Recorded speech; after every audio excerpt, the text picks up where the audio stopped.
Olá, estudantes, tudo bem com vocês? Estamos aqui de volta para mais uma aula de língua portuguesa pelo Educa Recife. Eu tenho certeza que vocês vão gostar do tema da aula de hoje. Está ótima, bem interessante, vocês vão curtir bastante. Vocês já sabem que a nossa aula inicia às 7h30 da manhã e quem não tem tempo, não pode ou perde por algum motivo, pode assistir a reprise no horário da tarde. Além disso, você pode assistir também pelo canal do YouTube, no celular, no notebook, no computador. E aí você vai aproveitar para aprender um pouco mais de língua portuguesa com um tema super gostoso. Vocês vão curtir bastante. Além de tudo, é muito divertido. Vamos lá? Vamos ver qual é o tema da nossa aula de hoje? Olha só. A gente vai começar chamando vocês aqui para essas imagens na tela. Vejam, está escrito aí, olá, cadê vocês? Só que elas estão escritas de um modo diferente, estão dentro de um balão. Então, isso já é uma dica de qual é o tema que a gente vai falar hoje. A gente vai ver aqui, na próxima tela, que esse tema... a gente pode passar aqui esse slide. Olha só, parece que o meu aqui está com problema. Mas vamos lá, isso. Volta um pouquinho, por favor. Olha só. Então, nós temos aqui 3 maneiras de apresentar esse texto, né? Primeiro diz, olá, é um chamado. Cadê vocês? Onde vocês estão? Hoje a nossa aula será de história em quadrinhos. Por isso que eu disse que o tema era divertido, por isso que eu disse que vocês iam gostar do tema. Então, veja bem, eu trouxe para vocês alguma imagem que remete às histórias em quadrinhos, às revistas em quadrinhos. A gente está vendo aí uma boca, né, com um símbolo. O que será que essa boca está falando? O que é que ela simboliza? Que linguagem é essa? Algumas palavras que remetem ao som. Kabum, crash, ops. E um rosto que também é bastante conhecido nas histórias em quadrinhos. Então, tema de hoje, histórias em quadrinhos. Vamos lá? Histórias em quadrinhos, ou HQ, é o nome dado à arte de narrar histórias através de desenhos e textos. Vocês estão vendo aí na imagem, né? Eu trouxe uma imagem para vocês de algumas revistas em quadrinho bem conhecidas já eu tenho certeza que vocês já viram essas revistas em algum lugar. Então, a gente tem revista do Mickey, da Turma da Mônica, do Batman, revista de super-heróis, as revistas que têm os personagens de Maurício de Souza, não é, do Walt Disney. Então, são bastante conhecidas, principalmente pelas crianças, pelos adolescentes, e vocês, com certeza, já viram algumas dessas revistas e talvez até já tenham a oportunidade de ler. As histórias em quadrinhos, elas são muito divertidas. É uma forma bem leve da gente praticar a nossa leitura e aproveitar para nos divertirmos nesse ato de ler. É bem legal. Então, quem não tem o hábito, pega aí, procura uma revista em quadrinho e vai ler. Você vai gostar e aí vai aprender também algumas curiosidades sobre esse gênero textual. Elas podem ser encontradas em publicações como jornais, revistas e também na internet. Existem alguns sites que a gente pode entrar e fazer leituras das histórias em quadrinho. Então, assim, muita gente gosta de ler o gibizinho impresso, mas a gente também já pode ler acessando na internet. Então, tem vários locais que a gente pode encontrar essas histórias em quadrinhos. E elas têm uma característica assim, bem interessante, né? Cada gênero textual que a gente tem trabalhado aqui, a gente tem mostrado as características desse gênero, que a gente pode identificar na leitura ou quando a gente vai produzir. A história em quadrinho também não é diferente. Ela tem as características próprias que vai mostrar a você como você identificar. Então, uma delas é que elas possuem personagem, enredo, lugar, tempo e desfecho. Isso é típico em todos os gêneros textuais, na maioria deles, que a gente já falou aqui. Então, geralmente, em um texto a gente encontra o enredo, né? O que é que a trama, o que é que está acontecendo, os personagens, quem são os personagens, eles são descritos, e tem o tempo que acontece a história e também o desfecho, o que é que acontece no final. A história em quadrinho não é diferente, mas ela tem algumas características que vocês vão identificar que é própria do gênero. E aí, a gente vai ver isso aqui no...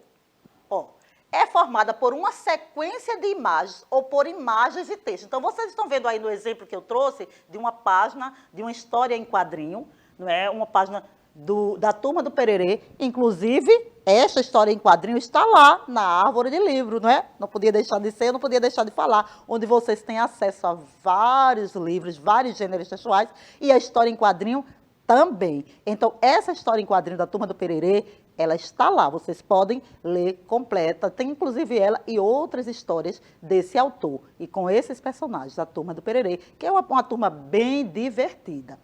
E aí, voltando aqui para as características das histórias em quadrinho, a gente vê que ela é formada por uma sequência de imagens ou por imagens e textos. Às vezes, apenas a imagem representa o que o autor está querendo dizer. Então, essas imagens, elas são apresentadas em quadros, que podem estar na horizontal ou na vertical. Então, a história em quadrinho, ela pode aparecer nessa direção, horizontal, ou na vertical. Ela apenas tem uma sequência que você precisa observar para compreender a história. Então, essa é uma das características próprias da HQ. Ser trabalhada em quadrinhos e você observar, porque nem sempre o texto é quem vai passar a imagem para o leitor. Às vezes, apenas com a imagem que está lá, você consegue entender a história, você consegue compreender o texto.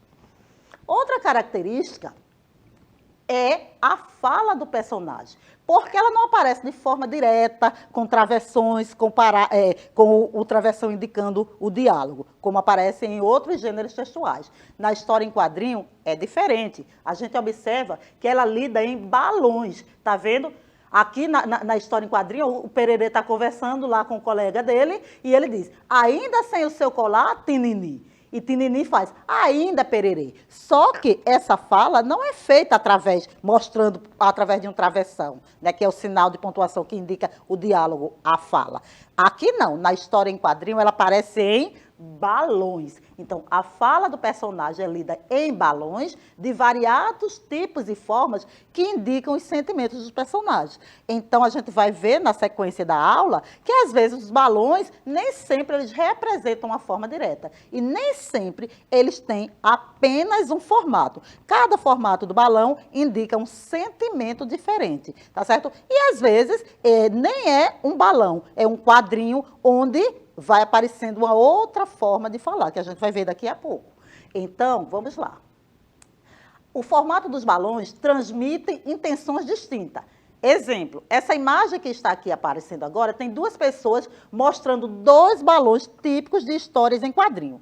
Um balão, ele está com a linha reta e ele tem um significado. O outro balão, ele está mais desenhado e tem outro significado. Então, quando a gente está lendo a história em quadrinho, é importante a gente ficar atento aos formatos dos balões para poder compreender o que os personagens querem passar para você, o que eles estão querendo dizer.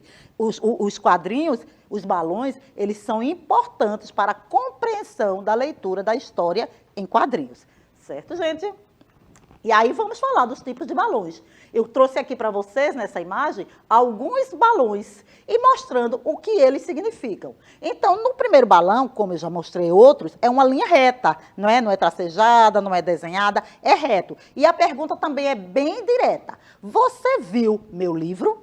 Então, este tipo de balão indica que alguém está falando assim como eu estou falando com vocês, normalmente, sem se alterar, com tranquilidade. Então, ele pergunta, você viu meu livro?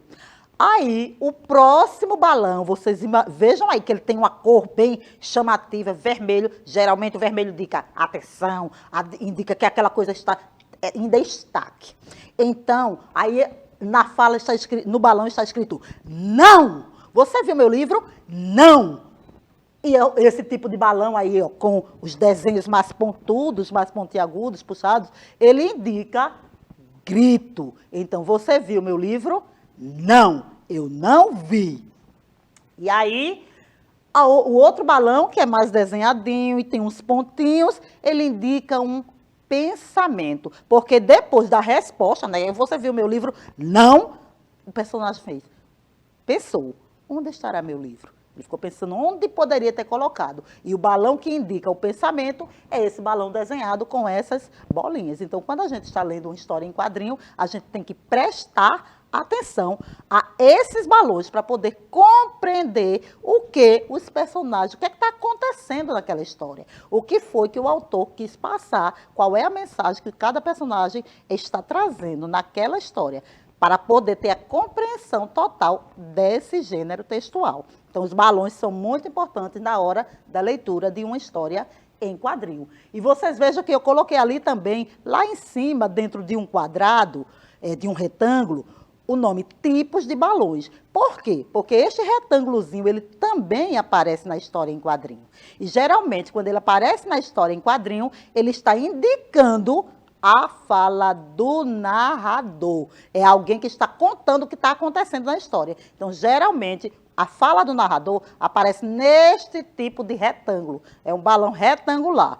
Aparece ou no alto do quadrinho ou embaixo. Mas sempre quando aparece dentro do quadrado, está indicando que o narrador está falando. Aquela ali é a fala do narrador. Ele está indicando o que está acontecendo na história. Ele está explicando. Então, aparece esse retângulozinho e você já sabe que a fala do narrador. Apareceu um balãozinho que está linha reta, alguém está falando diretamente com outro personagem. Apareceu um balão assim, cheio de pontas, alguém está gritando.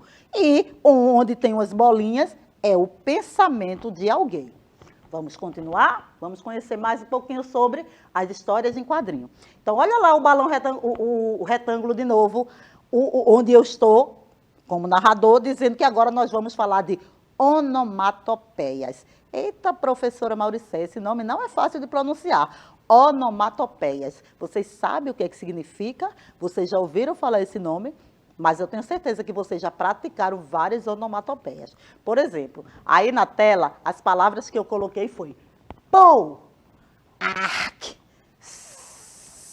e cada um tem um significado. Mas veja que eles representam sons. Então, onomatopeias é isso. Onomatopeia é a representação do som, não é? Então, pode ser uma batida, pode ser um caminhar, um sono, alguém está dormindo, que é justamente nessas 3 onomatopeias que eu coloquei aí na tela, pou, é como se fosse uma batida de alguma coisa, pode ser de uma porta, bater na mesa, pou, batida. E aí, olha como o balão aparece, tá vendo? É alto, é uma coisa estridente, então aparece cheio de pontas. Já o outro balão, o do meio, onde aparece vários Z, toda vez que a gente vê esse balão cheio de Z, a gente sabe que está indicando que alguém está dormindo. Exatamente. Então, sempre a onomatopeia do sono vai aparecer esse balão cheio de Zs. Alguém está lá dormindo. E o outro, arc. Arc. É uma expressão pode ser de raiva, pode ser que alguém, uma coisa que você não gostou muito, argue. E aí é o som dessa fala é uma onomatopeia. E a onomatopeia é uma característica típica das histórias em quadrinho. Vocês vão ver vários balões representando os sons. E aí, a gente continuando aqui, vamos ver o que seria de uma história em quadrinhos se não fosse a onomatopeia. Por quê? Porque é a onomatopeia que deixa a história divertida. Quando alguém vai caminhando, bate uma pedra, aí o barulho do bater na pedra, o som que a pessoa fez. Às vezes, na história em quadrinho, aparece um balão cheio de símbolos. Significa que a pessoa está com raiva, a pessoa disse uma palavra que não devia. E tudo isso a gente reconhece na onomatopeia. Então, a onomatopeia, ela é muito importante para o gênero quadrinhos. Ela faz parte para a compreensão dessa história e para que ela também fique divertida. É importante. E aí, olha só, por exemplo, a gente está lendo uma história de quadrinho, aparece zap, zap. O que é que a minha imaginação vai remeter ao que foi que aconteceu com esse zap? Um exemplo, nós estamos caminhando, aparece um mosquito, alguma coisa bate você, zap. Então, a onomatopeia representou aquele som da batida, zap. E crash, crash. O que é que lembra vocês esse som? Crash. Acho que lembra alguma coisa quebrando. Então, veja que eu não precisei explicar, ou o narrador precisa. Ah, quebrou alguma coisa lá na história. Não, o crash já indica que alguma coisa quebrou. Alguma coisa ali que estava inteira, bateu, pode ser um vidro, quebrou. Então, esse som, crash, indica alguma coisa que está se quebrando. E você entende perfeitamente quando você está lendo a história. Você entende pela imagem e pelo esse balãozinho aí com esta palavra. O que é que está acontecendo ali. E o outro também, gol! Esse daí é muito tranquilo, né, minha gente? A bola, que está aí representada neste balão, e a palavra gol! Todo mundo já sabe. Foi um jogo que estava acontecendo, um jogo de futebol, e alguém fez ali um gol. Então, aquele grito é o grito na história que mostra o que aconteceu. Então, estava acontecendo um jogo, teve o gol e as pessoas gritaram o gol. Então, ela pode aparecer na história em quadrinho dessa forma. Joia? Até aí vocês estão entendendo? E aqui a gente vai voltar um pouquinho. Então, olha aqui. O que seria de uma história em quadrinhos se não fosse uma onomatopeia? Por quê? Como eu disse a vocês, ela serve para imitar os barulhos, os ruídos, os sons e os movimentos da história. Então, quando você está lendo uma história em quadrinho, você vai entrando naquela história através do que está acontecendo. Você vai sentindo quebrou, bateu, caiu. E quem traz essa resposta para você são os balãozinhos com as onomatopeias. Elas são importantes e aí também deixa o texto leve e divertido, que é uma das características da história em quadrinho, é divertir o leitor. Não é? E aí a gente vai conhecer outras onomatopeias, que é o din-dom. Se você está lendo uma história e você vê din-dom, o que é que você lembra logo? De uma campainha. Então, o din-dom imita o som de uma campainha. Toc-toc é uma onomatopeia que indica o som de uma batida na porta. Achim!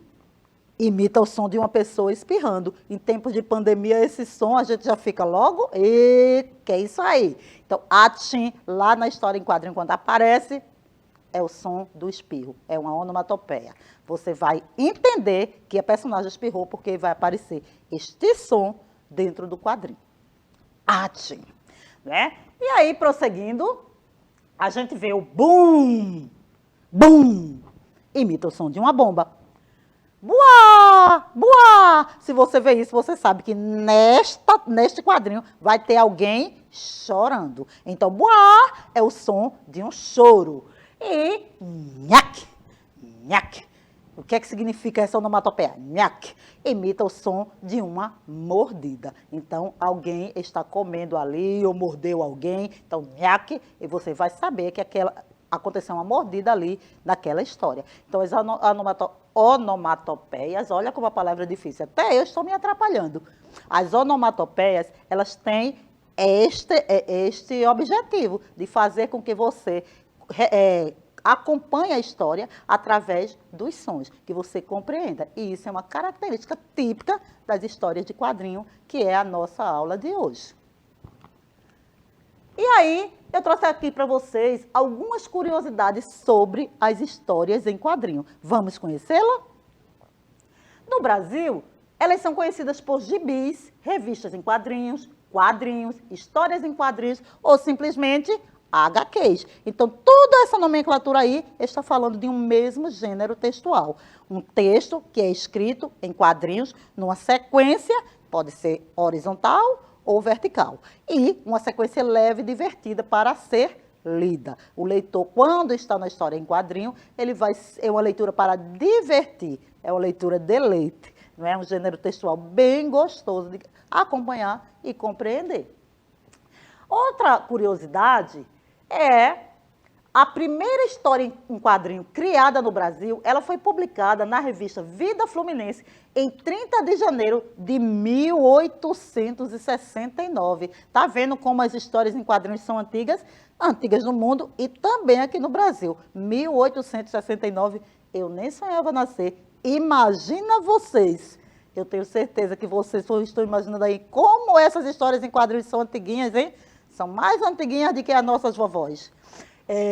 Outra curiosidade é a respeito da origem dos gibis. A gente conhece aqui, não é, no Nordeste principalmente, a gente conhece as histórias em quadrinhos por gibis. E os gibis é a primeira revista em quadrinho brasileira, ela tem o nome de O Tico Tico e foi publicada no ano de 1905. Esse gibi foi a primeira em quadrinho, porque quando eu falei antes, na verdade era só uma historinha, e essa foi uma revista completa. Ela foi chamada de O Tico Tico e foi publicada no ano de 1905. Então ela é um pouquinho mais jovem do que aquela do quadro anterior que eu mostrei para vocês. Vamos continuar com as nossas curiosidades, que será que a gente tem mais aí para mostrar? Vamos lá. As histórias em quadrinho. Ah, sim! Em 1960 foi lançada a Turma do Pererê, aquela que eu mostrei logo no início da aula, que eu disse que tinha na árvore de livros. Então, a Turma do Pererê, ela é escrita por Ziraldo. Tanto o texto como as ilustrações é desse autor, que é um autor bem conhecido, inclusive com outras histórias. E uma das histórias bem conhecidas do Ziraldo é O Menino Maluquinho. Então, a história de A Turma do Pererê, ela foi lançada em 1960. Ela é bem antiguinha também, viu, gente? 1960. Quantos anos será que essa história de Pererê já tem aí? Eu não vou falar, não. Eu vou deixar que vocês façam a conta. Ou então, pergunta aí alguém da família de vocês. É vocês que vão me dizer. Não vou dizer para vocês, não. Curiosidade. Então, vamos continuando. Vamos passando aí.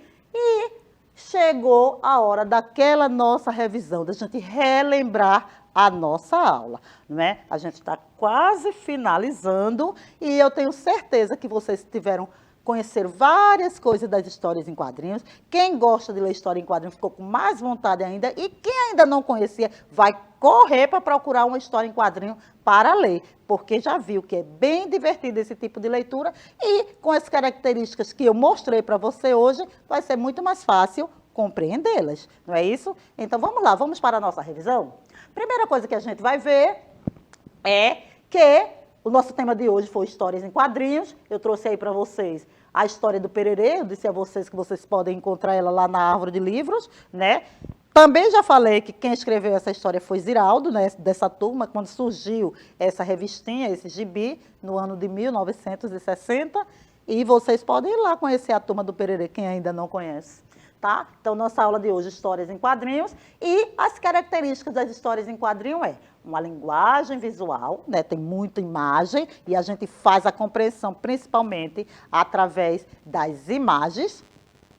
Elas estão geralmente em revistas, jornais e sites. São formadas por quadros, que podem estar na horizontal ou na vertical, a sequência de quadro que conta a história. Geralmente, a fala dos personagens é feita através de balão, né? Ou então lá naquele retângulozinho, como eu disse a vocês, que o narrador vai explicando a história. E também, geralmente, as histórias em quadrinhos trazem um quê de ironia. Muitas histórias em quadrinhos, elas trazem histórias que são divertidas, irônicas, que trazem humor, mas também tem algumas que trazem informativos, que passam mensagens, que falam sobre coisas que estão acontecendo no nosso cotidiano. Então, isso aí, as histórias em quadrinhos, ela passa por todas essas nuances e podem trazer variadas mensagens. E também, como eu disse a vocês, o humor. Então, ironia, humor, alegria, divertido, informação, tudo isso pode constar numa história em quadrinho. Vocês gostaram? Vocês compreenderam direitinho? Olha lá os nossos balões mostrando. Olha, quando aparece um balãozinho com uma linha reta, né? Sem tracejado, sem desenhos, e dentro tem uma lâmpada. O que será que aquele balão indica? Ele está indicando que alguém teve uma ideia. Quando aparece um balãozinho com essa lâmpada, é porque o personagem teve uma ideia. Já no outro, ele está mostrando olá, também numa forma direta. Alguém chegou e cumprimentou. Olá, estudantes, vocês estão gostando da aula hoje? Está divertida? Vocês estão aprendendo? Então fica ligadinho aí, continua prestando atenção. E já no outro, alguém está pensando, eita, professora, essa aula tão legal já vai acabar. Quanto tempo será que vai? E a próxima aula? Será que vai ser legal? Então, tem um monte de interrogaçãozinha na cabeça daquele personagem ali, que está mostrando que ele está pensando. pensando. Ele não está falando tudo isso que eu perguntei aí. Ele está pensando, ele está cheio de dúvidas. E essas dúvidas são representadas pelo sinalzinho de interrogação dentro do balãozinho desenhado com as bolinhas que indicam pensamento do personagem. Ficou bom? Vocês compreenderam direitinho? Porque agora a gente vai testar os conhecimentos, porque vocês já sabem, né? Eu venho, mostro a aula, mostro o conteúdo, digo a vocês o que é que a gente pode reconhecer naquele gênero, como trabalhar. A gente começa a pensar juntos e depois vocês têm que me mostrar aí que estavam prestando atenção. E eu sempre trago aquelas 2 perguntinhas no final do horário. Então, vamos para a primeira.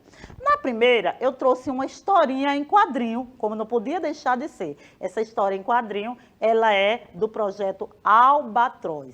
E aí aparecem alguns albatroz. Vocês sabem o que é albatroz, né, gente? São pássaros. E aí aparecem alguns albatroz e um deles pergunta assim: ué, Fred, o que isso aí faz? Porque, observe no primeiro quadrinho, o primeiro albatroz está com um óculos, né? E aí ele pergunta assim: o que isso aí faz? E ele responde: é uma nova tecnologia dos humanos. Já no segundo quadrinho, ele explica: é uma realidade virtual. Com esse óculos, me sinto como se estivesse voando com albatrozes. E observe o terceiro quadrinho, como aparecem os personagens. Com uma cara de...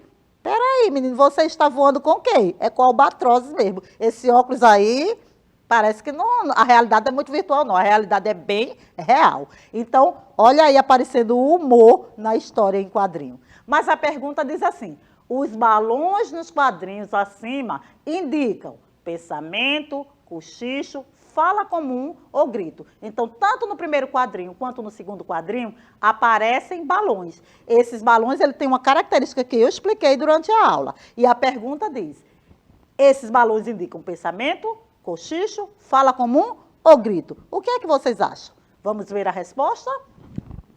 Isso mesmo, fala comum. Quando o balão aparece com a linha direta, não é tracejado, não é pontiagudo, então não tem bolinhas. Ele é uma fala direta de um personagem com o outro.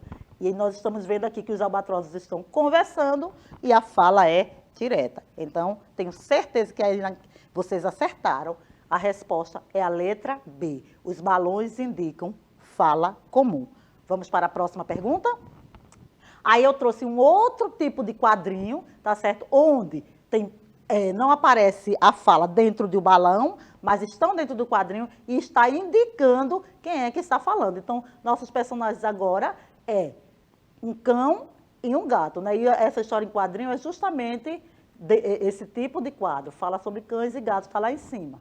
Então, olha, apareceu o cão e o gatinho chega lá e começa a fazer um agrado no cão, e desejando boa noite. E observe que ali no segundo quadrinho já aparece, né, uma onomatopeia, que ele bota sleep. E aí, no terceiro quadrinho, o cachorro passa a língua em cima do gato e aparece a palavra bem grande, slap. Slap é um som. E o cachorro faz boa noite. Só que aí o gatinho já está todo molhado e a carinha do gatinho mostra que ele não gostou muito daquele carinho que o cão fez nele, não. Mas a pergunta é: observe os quadrinhos ao lado e marque a alternativa em que aparece uma onomatopeia. Na verdade, ali são as alternativas, porque aparece a onomatopeia em 2 quadrinhos. Aparece no quadrinho 2 e aparece no quadrinho 3. Então, vamos ver a resposta? A gente marcou ali o quadrinho 3, mas se você falou o quadrinho 2, também está correto, porque ali tem uma onomatopeia sleep, onde o gatinho está passando a língua no cachorro e esse som está representando. Então, onomatopeia, a gente já viu que é o som do texto, né? O ato que a pessoa está fazendo. E então, essa foi a nossa aula de hoje. Eu espero que vocês tenham gostado, que vocês tenham aprendido, que vocês tenham se divertido e que fiquem bem motivados para correr agora e procurar histórias e quadrinhos. E a professora de vocês também pode trazer esse gênero para a gente mostrar assim, as revistas, vocês manusearem e fazer essas leituras, que vai ser bem legal, bem interessante. Então, gente, espero que tenham gostado da aula. Até a próxima aula. Um abraço grande. Até a próxima.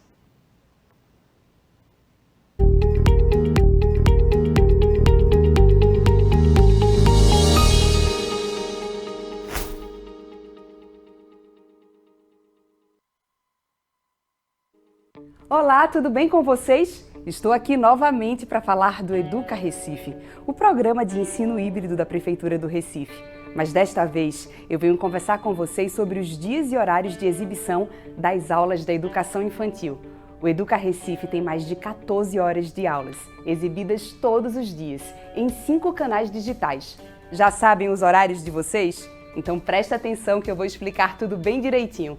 O programa de educação infantil é exibido de segunda a sexta-feira, sempre às 8 horas da manhã, na TV Alep, no canal 10.2. Neste programa, as crianças têm acesso a um conteúdo educativo, lúdico e muito divertido. Também tem o Momento do Bebê, onde as famílias das crianças de 0 a 3 anos contam com orientações e dicas de especialistas. Então anotem os canais, os horários das aulas de vocês e se programem. Eu volto em breve com mais novidades do Educa Recife. Até já!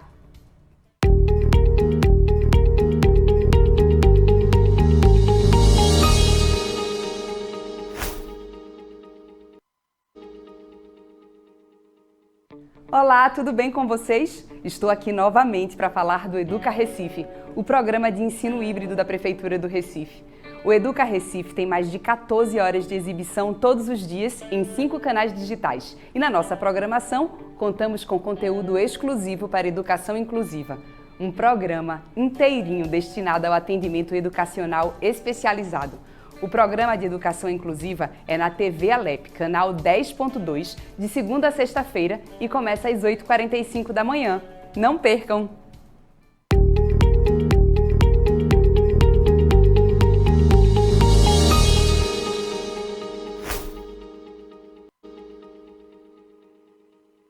Olá, tudo bem com vocês? Estou aqui novamente para falar do Educa Recife, o programa de ensino híbrido da Prefeitura do Recife. Mas desta vez eu venho conversar com vocês sobre os dias e horários de exibição das aulas para os anos iniciais.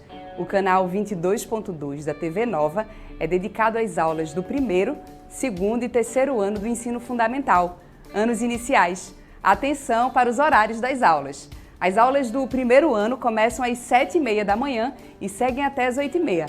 Já os estudantes do segundo ano precisam estar a postos a partir das 8h30 da manhã. As aulas seguem até às 9h30. O terceiro ano começa às 9h30 da manhã e segue até às 10h30. E não esqueçam, as aulas são de segunda a sexta, tá? Já os estudantes do quarto e quinto ano do ensino fundamental, anos iniciais, irão sintonizar a TV Nova no canal 22.3. As aulas do quarto ano são exibidas de segunda a sexta-feira, das 7h30 às 9 horas da manhã. Para os estudantes do quinto ano, as aulas começam às 9 horas da manhã e seguem até às 10h30. Então anotem tudo direitinho, os canais, os horários das aulas de vocês e se programem. Eu volto em breve com mais novidades do Educa Recife. Até já!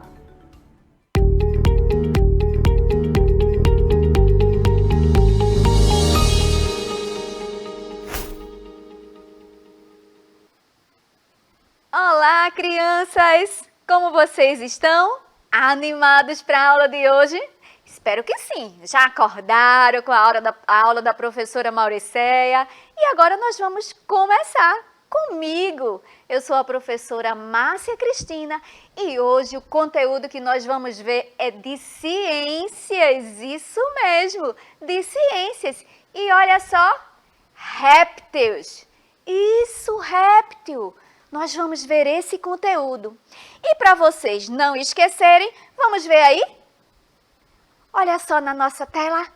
Fica ligado! Vocês podem assistir às nossas aulas acessando pelo computador, acessando pelo celular e também pela TV. Isso mesmo, pela TV. Como vocês estão aí nos assistindo agora. E também, olha só, vocês podem se inscrever no canal do Educa Recife. Aí assistem as nossas aulas pelo YouTube. Não é maravilhoso?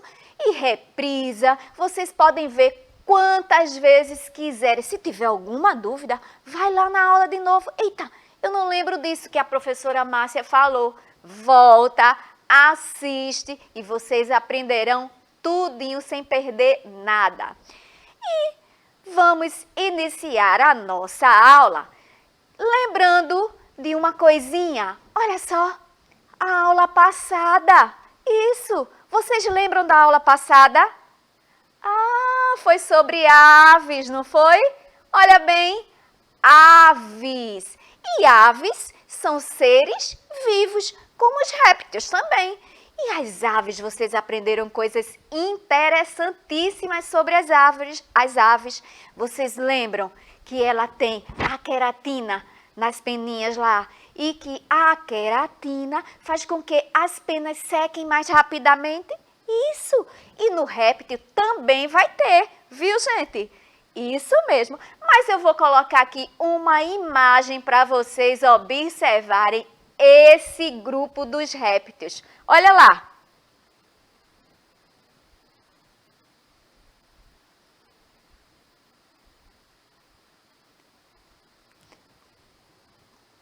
Olha só que animal! Estão observando? Pois bem, esse é o grupo dos répteis. Isso aí só foi um exemplo. Mas vamos ver? Olha só. Os répteis são seres vivos vertebrados. Isso, eles possuem ossos, eles possuem vértebras. Eles são vertebrados. E seguindo a nossa aula, olha lá. Os répteis, eles conquistam o ambiente terrestre. Se vocês lembraram de uma aula que teve lá atrás, nós trabalhamos com os anfíbios, mas se não viu, não se preocupa não, porque vamos ver novamente essa aula sobre os anfíbios. E os anfíbios eram diferentes dos répteis, né? Eles tinham ali a vida aquática. Vocês irão retomar esse assunto. Eles viviam ali, ó, uma parte da vida dentro da água e depois eles iam para a vida terrestre. Os répteis, eles já começam a dominar toda essa parte terrestre. Isso mesmo, eles são, é uma das características deles, eles estão ali, ó, na terra, apesar de terem alguns que vivem ali uma parte na água, mas eles têm algumas características de seres terrestres que nós vamos ver durante a aula. Diferente dos anfíbios, eles estão ali buscando, eles estão se adaptando, o corpo está sendo adaptado para a vida terrestre. E é sobre essas características que nós vamos ver hoje, que vocês irão aprender. Vamos continuar. Presta atenção agora na próxima tela. Aqui nós estamos vendo uma curiosidade de um réptil. Olha bem, é o camaleão. Aposto que você já ouviu falar no camaleão. O camaleão possui células com pigmentos que proporcionam diferentes cores. Isso mesmo. Pode vir na cor azul, verde, amarelo. Então, essas células, elas conseguem fazer com que o camaleão mude sua tonalidade e ele se camufle. É uma arma que o camaleão tem contra os predadores. Pois é, eles mudam de cor de acordo com o local ele está. Por exemplo, se ele está numa árvore, tem ali as folhagens verdes, a pigmentação vai mudar e ele consegue colocar o verde na cor e os predadores passam ali por ele, ó, e não conseguem encontrá-lo. É um disfarce que o camaleão consegue ter. Muito legal isso, né, minha gente? Pois é, uma curiosidade do camaleão. Mas vamos continuar. Na próxima tela, nós estamos aí, vamos começar a ver algumas características que eu já comecei a citar. mas vamos nos aprofundar um pouquinho? Vamos lá. As características dos répteis. Começaremos pela pele. Eu falei que esse grupo, ele já começou a se adaptar à vida terrestre, a começar pela pele. A pele, aí nós estamos vendo um crocodilo. A pele destes répteis, né, aí é só um exemplo, ela é grossa. Isso mesmo. Por quê? Olha só, ele agora não está mais ali só na água. A pele precisa, porque quando ele estava na água, ele precisava hidratar essa pele. Então a pele já vem grossa desses répteis e queratinizada, porque ela é impermeável. Isso mesmo, é uma adaptação desses répteis. A pele grossa vai ajudá-los a se proteger do sol, né? Do calor do sol, do frio, porque iremos ver que esses répteis, eles não mantêm a temperatura constante como nós. O nosso corpo, se a gente colocar um termômetro na gente, nós vamos perceber que se não estivermos com febre, que a nossa temperatura vai estar ali entre 36, 35, 36, 37 graus, 36 graus, não é isso? Mas o réptil não. Ele não tem essa temperatura constante. A temperatura dele vai de acordo com o ambiente. Se está muito quente, então ele vai esquentar. É por isso que vocês podem perceber, às vezes, observam alguns vídeos que os répteis estão ali, ó, principalmente os crocodilos, estão ali levando um solzinho para se aquecer. Porque ele vai para o sol para se aquecer. Se ele quer se esfriar, ele vai para um lugar mais fresco, vai para baixo de uma árvore, alguma coisa assim, ou entra na água, porque a temperatura dele não é uma temperatura constante. Não é legal isso?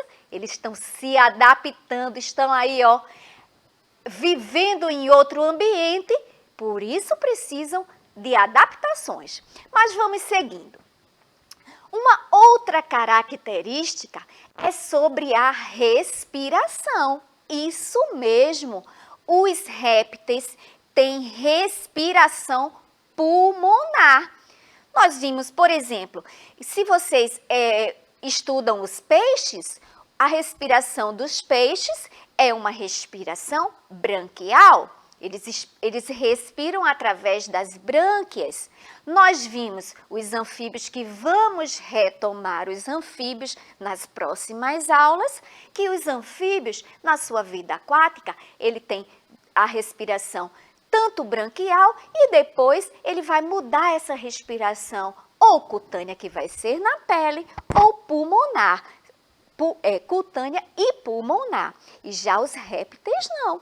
Eles só respiram por pulmões. Aí você pode dizer, professora, mas eu vi uns répteis aí na água. Mas eles têm as suas adaptações, mas a respiração dele é pulmonar, assim como a nossa, ok? Só que eles não têm os pulmões tão desenvolvidos quanto os nossos, quanto os dos seres humanos. Eles ainda precisam ter uma dupla circulação aí pelo coração para limpar todo esse oxigênio, certo? Porque vai ter uma hora que quando essa respiração, quando esse sangue vai circular pelo coração, vai misturar o oxigênio com o gás carbônico. Aí precisa novamente passar pelo coração para limpar este sangue bem direitinho, para ficar oxigenado, para que os órgãos dele funcionem normalmente. E nós não precisamos dessa dupla circulação, tá bom? Mas vamos continuar. Já sabemos que a respiração dos répteis é pulmonar. Eles respiram por pulmões, isso mesmo. Mas vamos ver a próxima. Agora, nós vamos ver os olhos, isso mesmo, os olhos dos répteis. Olha só, começou a surgir, ó, a glândula lacrimal. Vocês já ouviram o ditado, lágrima de crocodilo? Os crocodilos já têm a glândula lacrimal, aquela responsável pelas lágrimas. Isso como nós, seres humanos. Eles também têm, nos olhos dele, tem uma membrana que se chama membrana nictitante. Isso! A membrana nictitante, ela fecha a pálpebra como proteção extra. E essa pálpebra, ela vai fechar na horizontal. Por exemplo, se mergulhar em um local que tiver muito sujeira, alguma coisa assim, essa membrana, ela vai ajudar a proteger o olho do réptil. Isso mesmo. Ela fecha, nós temos aqui, ó, a nossa pálpebra, e o réptil ainda tem uma segunda, e ela vai fechar assim, ó, na horizontal. Mas eu vou mostrar aí, num videozinho que vai passar para vocês. Observa o olho desse réptil. Olha bem, minha gente.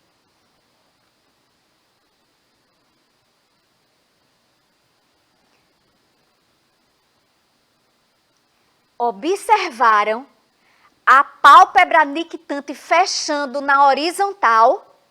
Isso, ela fechou e protegendo.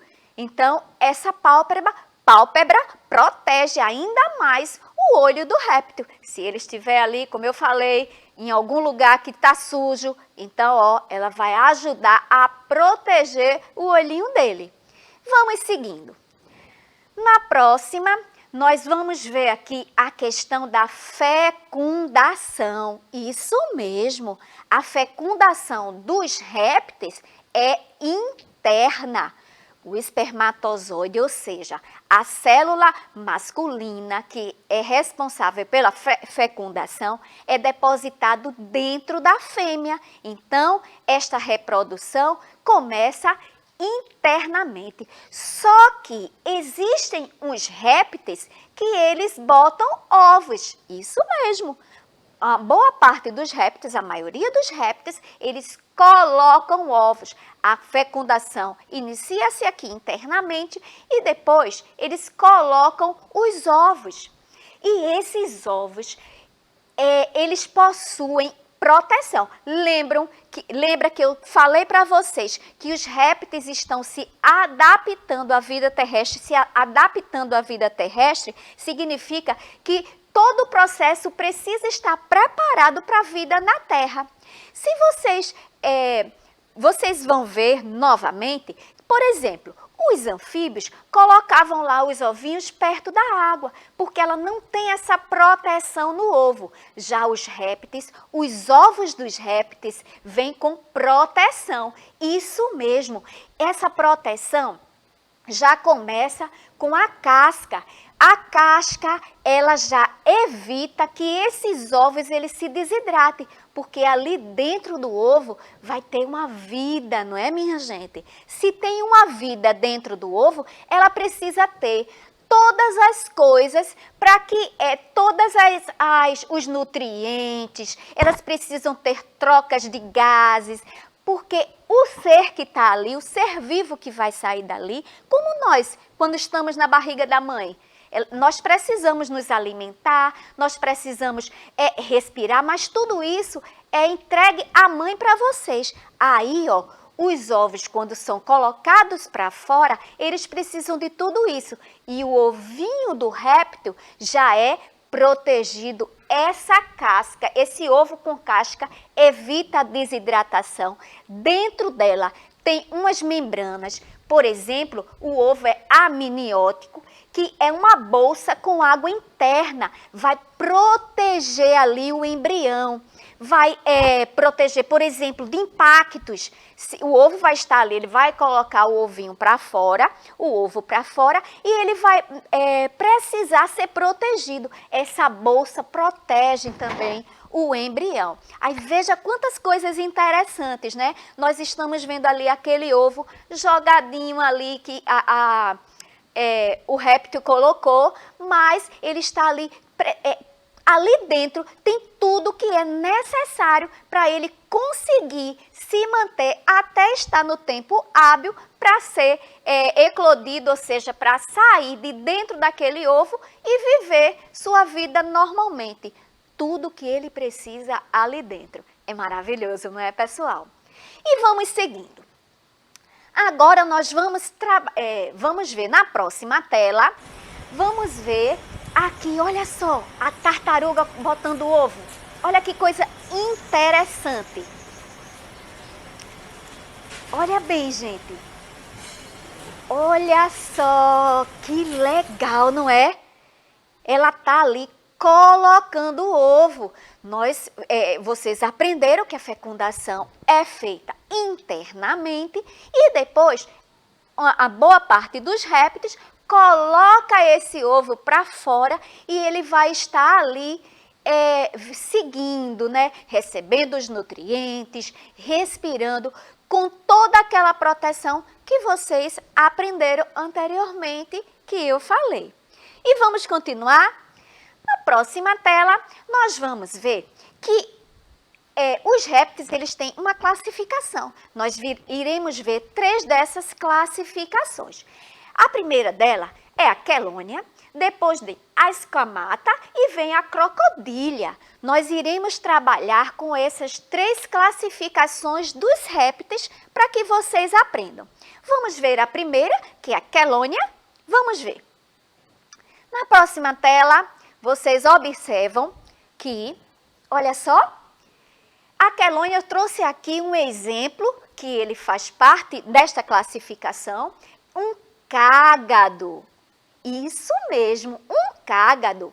E olha só, o cágado vive em água doce. Vocês vão perceber agora a diferença do cágado, da tartaruga, do jabuti, que são muito parecidos e muitas vezes nós nos confundimos, mas o cágado ele vive em água doce, nas águas dos rios, por exemplo, e ele tem carapaça e tem o plastrão, isso mesmo. A carapaça tanto do cágado como da tartaruga serve ali para proteger. Eu falei para vocês que eles precisam estar adaptados à vida terrestre. E essa carapaça, ela serve para proteção, né? Vocês percebem que alguns desses seres, eles até se escondem, né? A gente às vezes não vê nem a cabecinha dela, porque a carapaça lá, quando elas se sentem ameaçadas, elas entram ali, botam o pescocinho ali para dentro, justamente para proteção. Vamos ver aí a diferença, que é uma pouca diferença do cágado para o próximo que nós iremos ver aí na próxima tela, que é justamente, mas também faz parte do mesmo grupo da quelônia, que é o jabuti. Isso mesmo, jabuti, bem parecido com o cágado, né, minha gente? Só que o jabuti, ele é terrestre, certo? Ele não nada. Vamos voltar uma tela, porque eu acho que eu passei uma aí. Olha só, o cágado, ele vive em água doce. O jabuti, vamos adiantar. O jabuti, ele é terrestre, certo? Ele não nada e a mesma estrutura que o cágado, tá bom? Então, isso aí são exemplos da quelônia, a primeira classificação que nós vimos aí. Vamos ver a próxima? Aqui nós estamos entrando na classificação do escamata. Isso mesmo. Olha só, como exemplo, eu trouxe para você aí uma serpente. Isso, uma serpente. A serpente tem o corpo coberto por escamas. Ela também tem dentes e canal para ejetar veneno nas suas presas. Olha só. E tem capacidade de abrir a mandíbula e comer presas maiores que elas. Vocês lembram que nós trabalhamos ângulo? Pois é, ela consegue abrir a boca até um ângulo de 180 graus para engolir o animal. Veja a capacidade de abertura da mandíbula que essa serpente tem. Interessante demais, não é, gente? Só que nem todas possuem veneno. Por exemplo, tem cobras, né, que elas não têm veneno, mas elas abraçam as suas presas e matam elas com o aperto, né? Que esse abraço nós não queremos de jeito nenhum. Mas vamos seguir. O próximo que nós vamos ver, olha só, a cobra se alimentando de um ser vivo. Olha lá. Só que aí ele já morreu, né? Ela já deve ter matado. Olha só. Então ela tem, apesar qualquer animal que seja maior, até seres maiores, ela consegue abrir de uma forma a boca, a mandíbula, que engole esta presa. Interessante demais, não é? Olha as adaptações que os seres conseguem ter na vida. E vamos seguindo. Agora, nós vamos ver a próxima tela. Olha só. Nós vamos ver o lagarto, que também é um escamata. Ele tem o corpo coberto por escamas. Alguns lagartos, quando ameaçados, eles cortam a cauda para distrair o seu predador. Isso mesmo, eles cortam a cauda fica ali batendo e o predador pensa que é ele que está lá. E ele, ó, já fugiu. É uma defesa. Porém, quando ele vai arrumar uma fêmea, elas já não gostam muito de namorar com esse rapaz aí, né? Esse ser que está aí sem a cauda. Mas ele tem uma preferência, preferiu estar vivo, não é verdade, minha gente? E vamos seguir. Olha lá. E agora, a última classificação que nós vamos ver hoje, que é a crocodilha. Isso mesmo, eu trouxe como exemplo para vocês o crocodilo. O crocodilo tem o seu corpo apresenta escamas reforçadas por placas. Nós vimos a anterior era por escamas. Essa aqui, a tartaruga, era por carapaça. E agora nós estamos com placas. Isso, o crocodilo o corpo é reforçado, as escamas reforçadas por placas. A maioria vive em água doce. Quando estão na água, suas narinas se fecham e seus tímpanos se protegem com uma prega na pele. Isso mesmo, uma prega da pele. Eu falei para vocês no início que a respiração dele é pulmonar.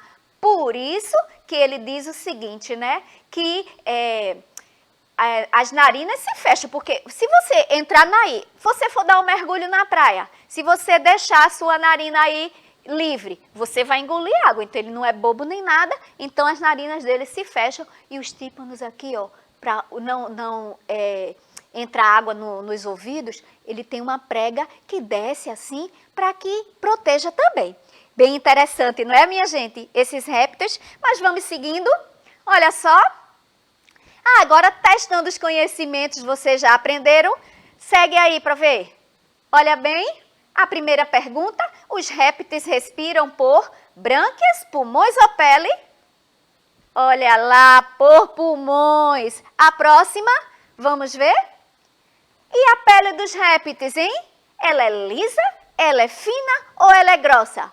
Qual é a resposta? Confere aí, minha gente. É uma pele grossa, isso mesmo. E o próximo, olha lá. Nós vamos aqui relembrar a nossa aula que trabalhamos com os répteis. Vimos que os répteis, a respiração dele é o quê? Pulmonar. E o corpo pode ser coberto por carapaça, pode ser por escamas e pode ser também por placas. Algumas características desses répteis, ok? Então, para fechar, tem uma atividade para vocês. Olha só. Pesquise figuras de outros répteis que não foram apresentados na aula. Pesquisa aí. Bota aí em livros, internet. Procura outros répteis. Mata a tua curiosidade, porque eu sei que vocês ficaram bem interessados em conhecer mais sobre esse grupo. Recorte depois. Cole no seu caderno e escreva o nome de cada um deles. e depois compartilha com seus colegas, porque vocês vão aprender juntos. Ainda tem assim, ó, uma porção de répteis que vocês podem aprender. Ok, pessoal? Então, para a gente finalizar, a próxima tela, como não poderia de deixar, até a próxima aula. Um cheiro grande no coração de vocês.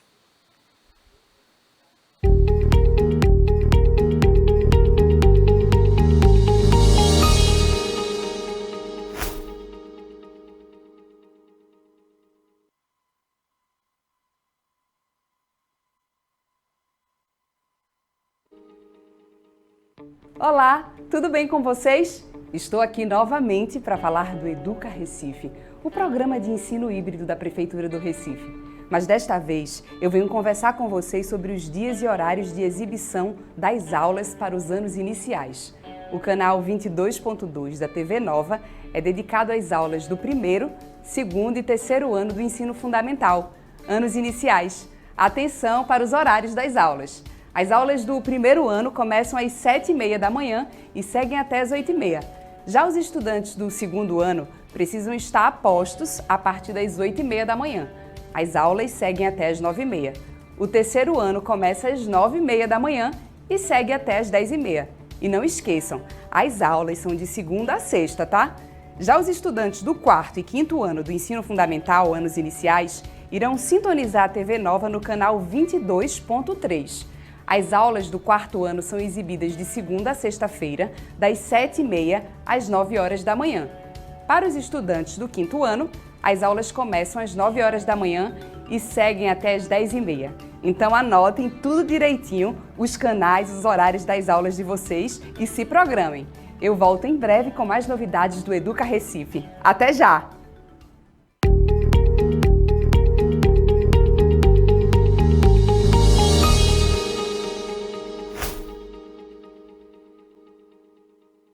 Olá, tudo bem com vocês? Estou aqui novamente para falar do Educa Recife, o programa de ensino híbrido da Prefeitura do Recife. Mas desta vez eu venho conversar com vocês sobre os dias e horários de exibição das aulas da educação infantil. O Educa Recife tem mais de 14 horas de aulas, exibidas todos os dias, em 5 canais digitais. Já sabem os horários de vocês? Então presta atenção que eu vou explicar tudo bem direitinho. O programa de educação infantil é exibido de segunda a sexta-feira, sempre às 8h da manhã, na TV Alep, no canal 10.2. Neste programa, as crianças têm acesso a um conteúdo educativo, lúdico e muito divertido. Também tem o Momento do Bebê, onde as famílias das crianças de 0 a 3 anos contam com orientações e dicas de especialistas. Então anotem os canais, os horários das aulas de vocês e se programem. Eu volto em breve com mais novidades do Educa Recife. Até já!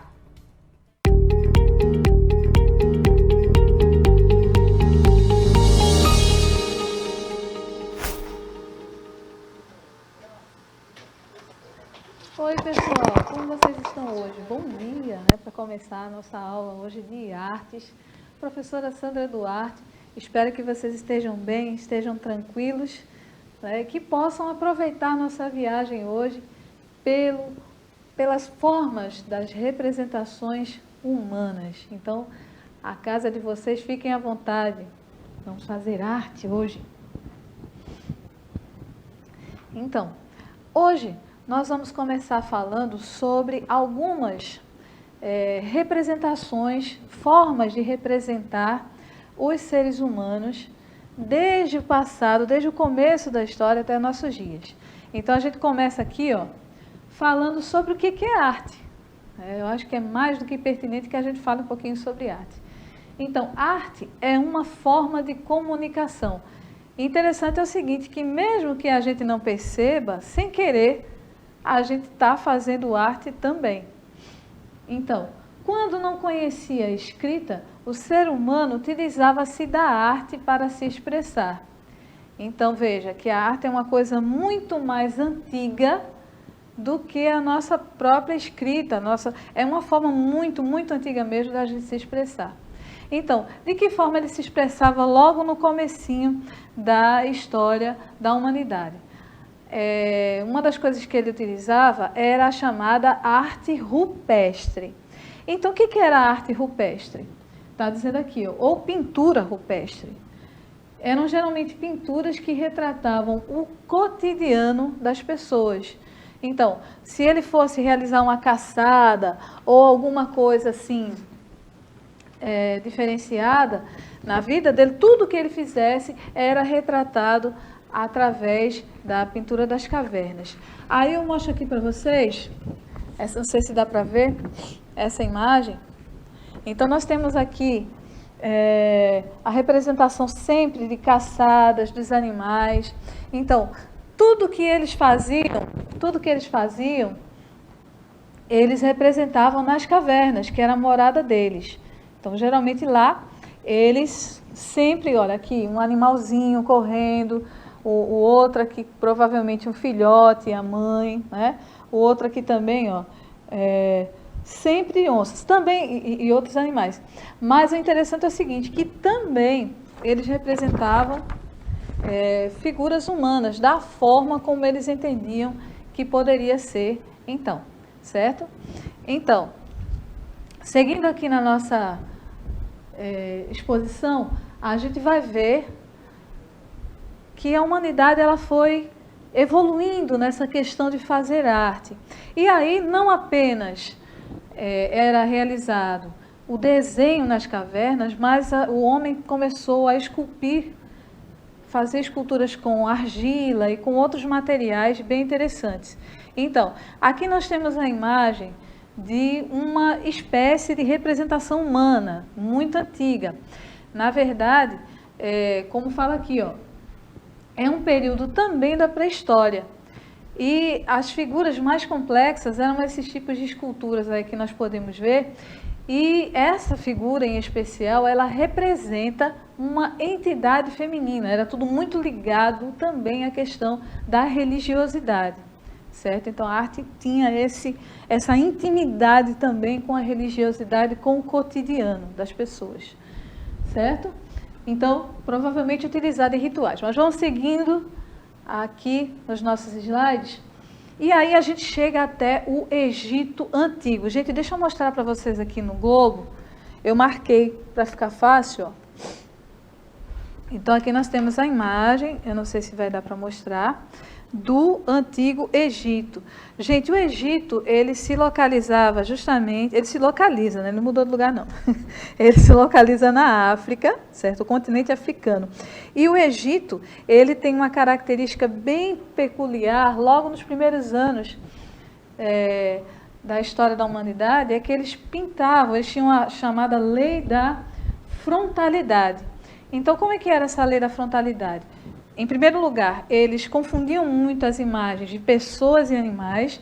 Nós podemos ver aqui nessa imagem, são alguns deuses deles. E como eu falei antes, né, a questão da arte está intimamente ligada aos deuses no passado. Logo na pré-história, tem uma íntima ligação aí. Então, nós podemos ver aqui, ó, são pessoas que têm corpos humanos e cabeças de animais. Isso se repete em vários desses deuses que nós podemos observar aqui. Por exemplo, aqui, ó, Horus, Sete, Tote, Khnum, Sobek, Ra e o próprio Anubis. Eles têm, se misturam aí imagens humanas e de animais. Uma coisa característica também deles é que eram também retratos da vida cotidiana. Aí o que vem a ser essa lei da frontalidade também?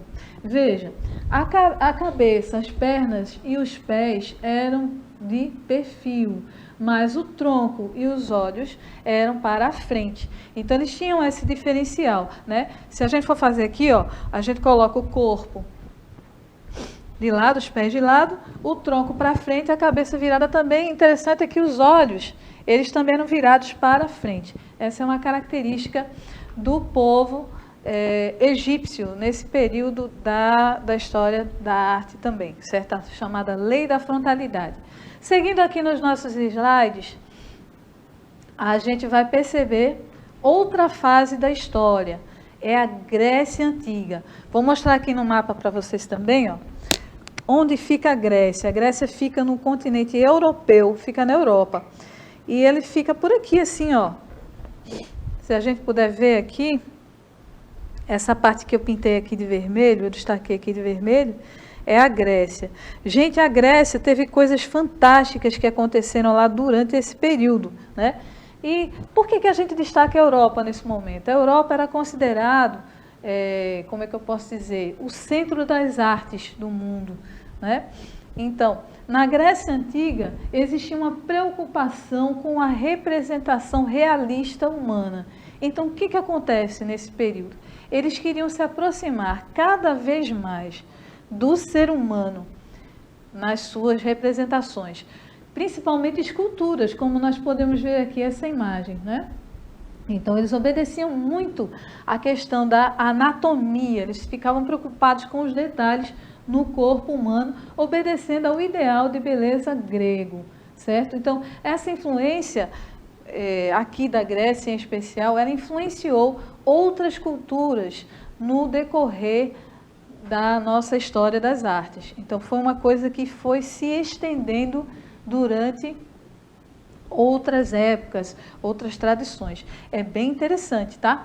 E falando ainda sobre a Grécia, eles têm uma particularidade. Eles buscavam estabelecer um padrão para fazer suas esculturas. Então, como é que era isso? Eles chamavam de cânone.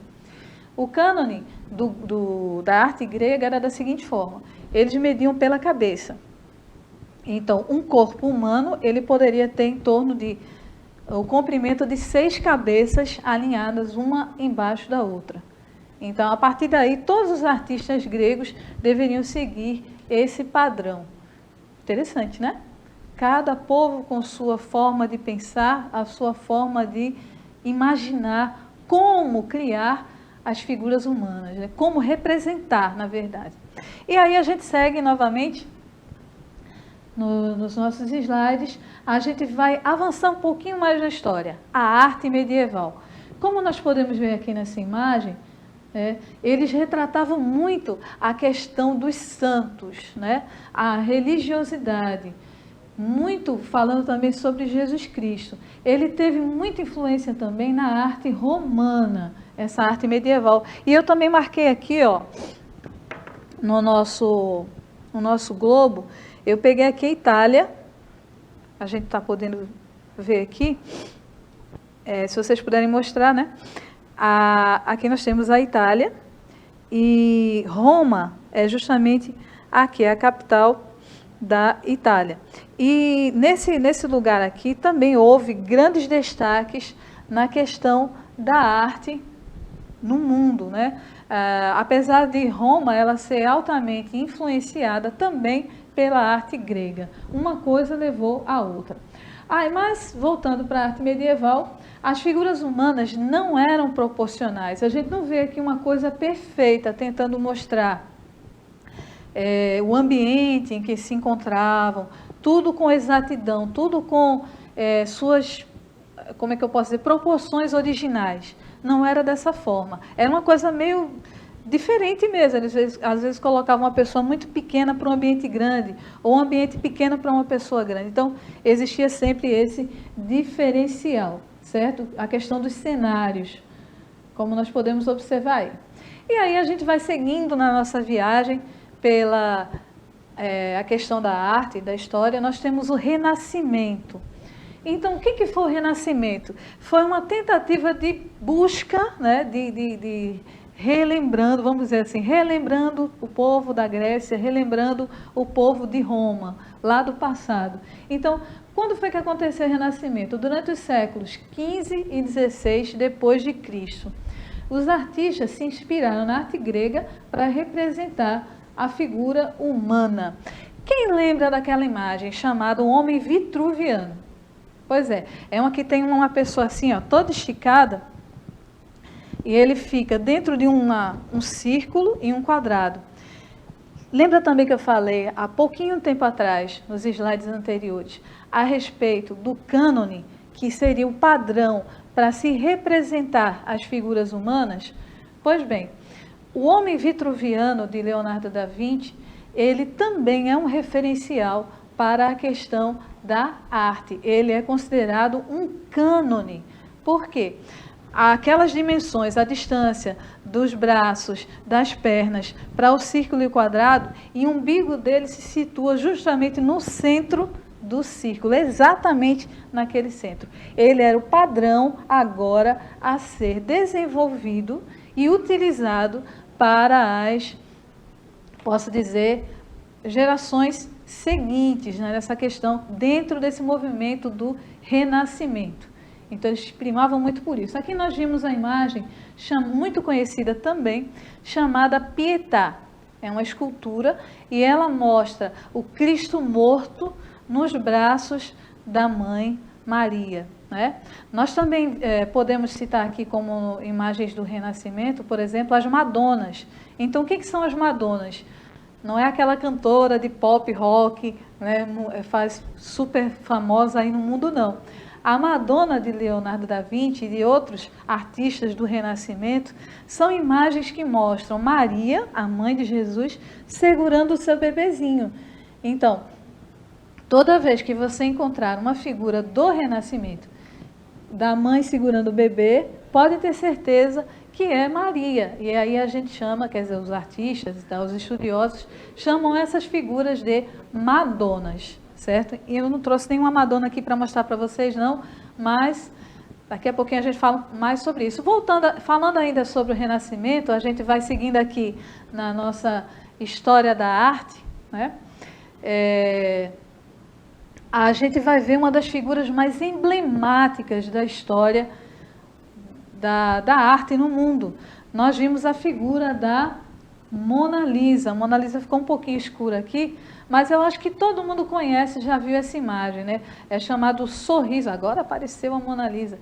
Então, o sorriso da Mona Lisa é extremamente emblemático. Primeiro, ninguém tem certeza de quem foi essa pessoa retratada aí nessa obra de arte. Ninguém tem certeza. E se você conseguir separar o rosto dela em duas partes, observando uma e outra parte em separado, você vai ver que, de um lado, ela parece sorrir, aquele contentamento grande, e do outro lado, ela demonstra uma certa tristeza, um certo pesar.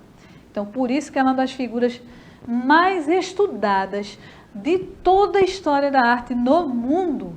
Gente, Leonardo da Vinci era um gênio, e ele conseguia fazer coisas fantásticas. Ele não apenas era um artista que cuidava de fazer quadros e tudo mais, como essa obra-prima da arte, mas também ele tinha uma preocupação muito grande em criar. Então ele era um gênio, numa época em que não existia internet, essa tecnologia toda, ele fazia maravilhas naquele mundo tão antigo, né? Naquele mundo tão lá atrás da humanidade. E aí, como fala aqui, ó, os artistas buscaram aproximar a figura humana cada vez mais com o real, inclusive trabalhando cores, formas e a própria anatomia do corpo humano. Inclusive, Leonardo da Vinci é um dos grandes estudiosos da anatomia humana, tá bom? Vamos seguindo aqui nos nossos slides, e aí a gente pode ver, agora a gente separou, eu fiz a questão de separar o Egito, né? A gente falou sobre o Egito na Antiguidade, e agora aqui, ó, viajando no nosso globo terrestre, a gente vai novamente para o Egito. Nós estamos aqui na África e eu fiz questão de destacar também a questão da arte africana, não apenas a egípcia, mas a arte africana como um todo. Afinal, a África é um continente também muito lindo, cheio de cores e culturas diferenciadas, que é importante que a gente destaque aqui. Então, como é que é essa arte africana? Olha, ela remonta a um período pré-histórico.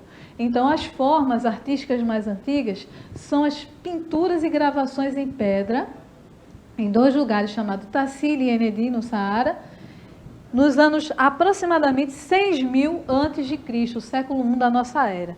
Então, veja, a questão na África é muito antiga. Então, a arte, geralmente, seguindo aqui na nossa apresentação, eles costumavam falar muito e abordar a questão das máscaras.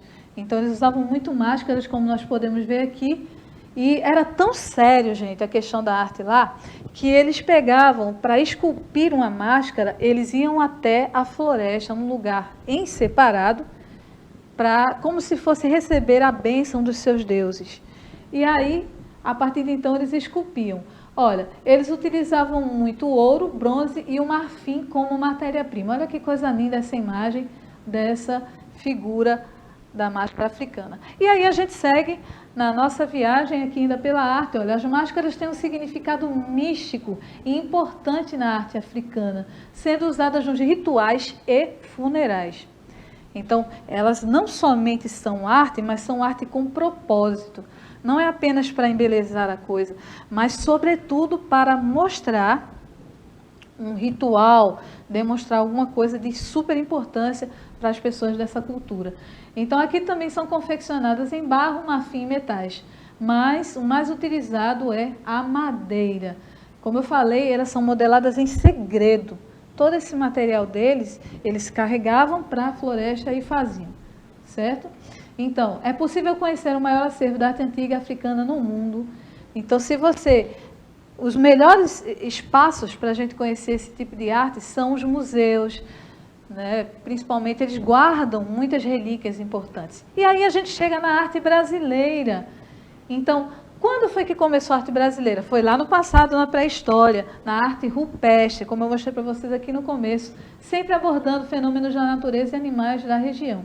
O desenho brasileiro, no caso, ele não tinha essa preocupação tão grande com a questão da forma humana, não. Diferentemente do que a gente viu aqui, da questão grega e da questão romana, eles tinham uma preocupação em fazer, no caso, no futuro, né, a arte moderna, seguindo aqui, ó, nos nossos slides, as artes brasileiras, elas se preocupavam em formas geométricas, não era uma coisa exata, não existia aquela questão tão grande com a anatomia como anteriormente era feito, não. Aqui nós temos a figura de cerâmica indígena. Então, o fortalecimento das pinturas, esculturas e demais formas de expressão vieram por meio da influência europeia. Então, nosso Brasil é essa mistura de cores e tão linda, né, que a gente vê aqui no nosso país. Aí, seguindo, nós vamos avançando um pouquinho mais na história. E aí a gente vai para a arte moderna. Aquilo que eu falei, os séculos 19 e 20, dependia da visão de mundo de cada artista. Então, eu não sei desenhar muito bem, mas eu quero me expressar. Então, você aí fazia da sua forma, da forma como você se sentisse à vontade, aquela expressão artística. Então, isso é o que importava na época. Muitos artistas se baseavam nas particularidades do povo brasileiro. Essa mistura que nós somos, totalmente brasileiros, totalmente diferenciados. E aí a gente segue no nosso passeio aqui pela arte. Nós vamos conhecer agora. Pronto, eu vou dar uma sugestão para vocês agora em casa, tá? Mas antes da gente fazer essa sugestão, deixa eu mostrar para vocês algumas figuras daqui que eu trouxe, tá bom? São de várias épocas. E eu acho importante que a gente destaque a importância de cada uma delas, ok?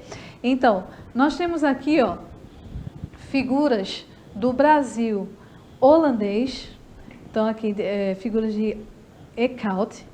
Então, ele também gostava de representar o cotidiano do povo brasileiro, certo? Então, aqui, ó, tudo isso para que... Com qual propósito era realizado isso? Para que o povo de Holanda, no caso, foi durante o governo holandês aqui, para que eles conhecessem a realidade do povo brasileiro. A gente sabe que eles utilizavam muito naquela época a questão das cartas, as comunicações escritas, mas também era necessário que se visse como é que acontecia o dia a dia, né? Do que as pessoas faziam no Brasil naquela época. Eles tinham essa curiosidade. E Albert Eekhout, ele mostrou muito isso nas suas obras. É um acervo muito rico. Aqui nós também temos um jovem. Esse quadro aqui, ele é chamado de Servo com Caixa de Ouro. Na verdade, esse quadro aqui não foi feito no Brasil, mas ele também retrata, você vê a perfeição, né, das formas que Albert Eckhout ele fazia. As cores, né, os detalhes são muito ricos realmente. Também trouxe outras imagens aqui para a gente ver. São duas formas diferentes de representar o corpo humano. Então nós temos aqui uma visão bem clássica, né, em que ele explora também os detalhes do rosto da mulher, a roupa, inclusive os bordados da roupa dela, a gente pode observar aqui nesse quadro, o rosado do rosto, das expressões e tudo mais. Essa expressão aqui, no caso, essa figura, ela demonstra uma preocupação em aproximar da perfeição, da forma humana como ela é de fato. Isso é uma característica de uma das fases da história. Aqui nós já temos outra representação feminina que já é de outra época. Então não existe aqui a preocupação com tantos detalhes. A gente pode ver a cabeça da moça, ela tem um corte, né? Ela é recortada e as figuras não obedecem assim toda a questão da estética, como a gente conhece como beleza. E aí a gente pergunta o seguinte: o que vem a ser a beleza? Né? Então, em artes, a gente questiona a beleza e pode ver de outras formas. O conceito de beleza é totalmente diferenciado do que a gente pode imaginar. Né? Cada artista tem a sua interpretação e a sua característica do que é belo. Então, ele vai julgar de acordo com o que ele pensa. A arte é muito democrática, a gente pode dizer isso, né? As pessoas podem opinar. E aqui nós temos duas esculturas da nossa realidade, né? A realidade do Nordeste, que são Lampião e Maria Bonita. Então, são outras formas de expressão da arte que existem, né? Aqui também no nosso Nordeste, nós temos muitas esculturas em barro, que são características aqui do nosso povo, tá bom? Então, para a gente encerrar, a gente viu várias expressões de arte em vários períodos diferenciados e volta só um pouquinho aqui, a gente se adiantou, mas a isso. Então, vimos como são feitas as imagens humanas em várias épocas e perspectivas, tá? Eu estou até ali, ó, fazendo arte. Então, qual vai ser o seu trabalho em casa? Vai ser bem legal. Acho que vocês vão gostar. Vocês vão fazer a sua representação do corpo humano. Ah, professora, mas eu não sei desenhar muito bem, eu não sei pintar muito bem, eu não sei esculpir nada. Olha quem sabe, se você pegar um papelzinho, um lápis, você vai fazer milagres. O importante, gente, é a forma como você pensa, como você imagina a questão do ser humano, tá? Cada artista tem a sua forma de representar, a gente viu sobre isso aqui. Então, o que você vai fazer? Você vai produzir a arte em uma folha de papel e compartilhar com sua turma e com sua professora ou seu professor na sala de aula. Gente, no mais, quero agradecer a vocês a companhia. É uma alegria muito grande estar aqui com vocês todos os dias e a gente aprendendo junto, tá bom? A gente se vê. Beijão, até a próxima. Valeu!